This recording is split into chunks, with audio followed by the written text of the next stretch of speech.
Hello everyone, I'm Odette and welcome to my channel.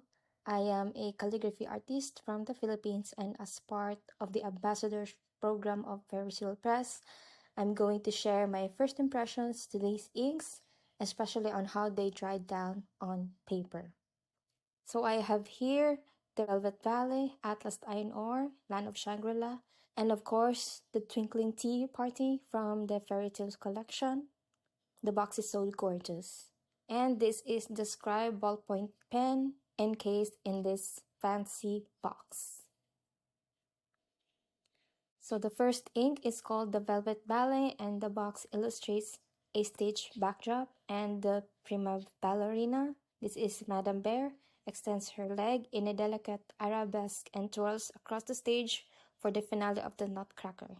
So this has the ink tones of Merlot mixed with metallic sparkle and has warm, velvety, mature, and deep characteristics. So here is the information about the box and the ink itself. And this is the bottle. We will proceed to the swatch later. And this is the Atlas Iron Ore in collaboration with Atlas Stationers in Chicago. The illustration is inspired from the Atlas Stationer's historical storefront. Here's the stained glass windows depicting the 4 stars of the Chicago flag, each representing significant Chicago milestones.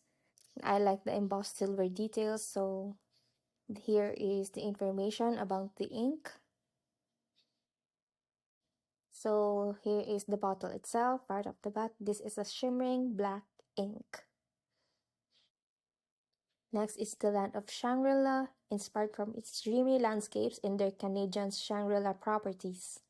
One of the notable details are these cherry blossoms, magnolia, trilliums, and the Pacific dogwood weave through wooden screens. This ink has also shimmers, but not as reflective to the Velvet Ballet here.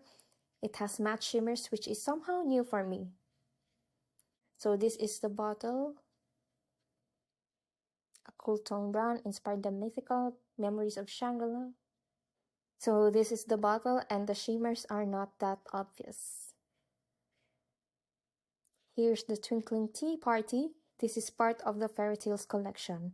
This has forest green ink tone with rose gold shimmers. So this is what the box looks like, where the hatter enjoys the tea party with dormice and friendly forest friends partake in festivities. What I like about the Ferritales collection is they are packaged in these cute spherical bottles that holds 20 ml of ink. And last but not the least, the Scribe Ballpoint Pen. This is the packaging, so fancy. We can see here that this is from their headquarters in Toronto. So there we have it. It's made in Canada. I got the French vanilla color. The pen body is made of copper and brass, and it already comes with an ink right when you purchase. This pen will make you fall in love with writing again. So here is the pen itself. It's really fancy, so elegant. And now let's do the test where we swatch the inks. First is the Velvet Ballet. Before I do the swatch, I want to distribute the shimmers settling on the other side of the bottle. I will tip up the bottle up and down so it doesn't form any bubbles. We don't want to see them, especially when we fill in fountain pens. But for today's video, I will use a brush and a glass pen for easy cleaning since we are swatching multiple colors of ink. So a portion is diluted with water so I can see what it looks like in a lighter color value. Next is the Atlas Iron Ore. Again, I'm only going to tip this up and down to distribute the shimmer while being careful not to create any bubbles. This is really pigmented. And as I thin it down, it has this cool gray shade. I like this ink a lot.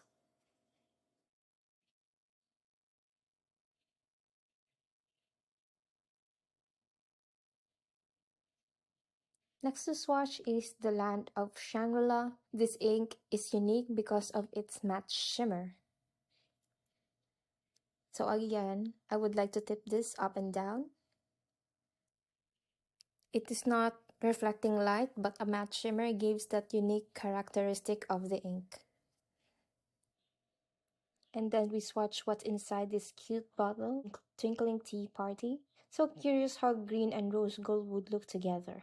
I'm pretty excited for this one. I make sure the shimmers are distributed well before I do the test. So as I desaturate the ink, it is a cool tone green. This ink is so pigmented.